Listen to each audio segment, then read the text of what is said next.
Fahrenheit 451 is a dystopian novel. However, we are closer to this reality than ever before. It has many themes, so today we'll break some down and compare them to our own world.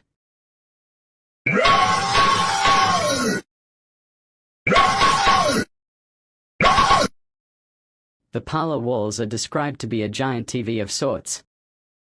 A great thunderstorm of sound gushed from the walls. They are meant to be big, loud, and abrasive. Much like the entertainment on TV. Big flashy spectacle game shows flashed up on millions of 88-inch 4K flat screens across America. It keeps the brain suppressed and thinking to a minimum.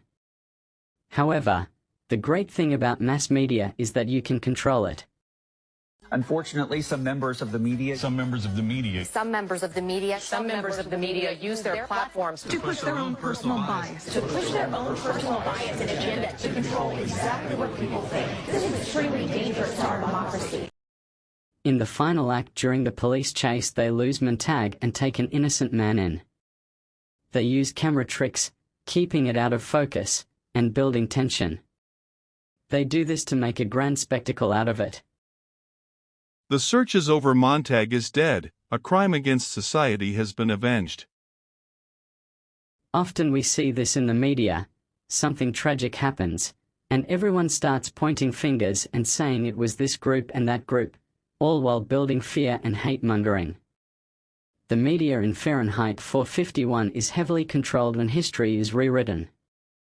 Much like our own society, the news is heavily controlled and they use cuts and editing to remove crucial context. To continue, history is often twisted. For example, Christopher Columbus. Growing up, I thought he had found America and helped the native people. However, as I got older, I learned that was far from the truth.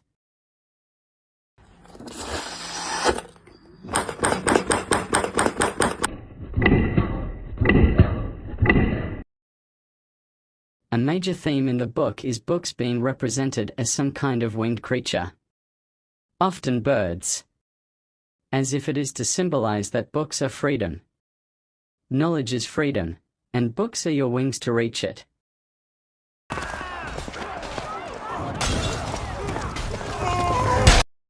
I believe the firemen are meant to represent a type of Gestapo. They stalk people, learn their schedules, make files on people they deem a risk. Then, when they need a scapegoat or it's time to strike, sometimes innocent people get harmed in the process. A current example I can think of is ICE. They roll around in unmarked vans and snatch people off the street. Sometimes innocent American citizens are apprehended. Much like in the book, some people drop the dime and get people's homes raided and searched. Similar to how Mildred snitched on Montage.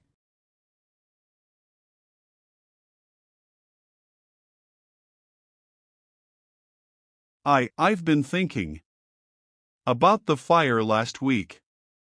About the man whose library we fixed. What happened to him? They took him screaming off to the asylum. He wasn't insane. Beatty arranged his cards quietly. Any man's insane who thinks he can fool the government and us. I believe this quote symbolizes their status over everyone, judge, jury, and executioner. Much like other secret police, they can go wherever they want, whenever they want, and if they feel the need, they will kill you. So even though Fahrenheit 451 was written 72 years ago, it still holds up nowadays, and if you peel back the pages and begin to cross-examine the book with our own world, you'll find maybe it's not so dystopian after all.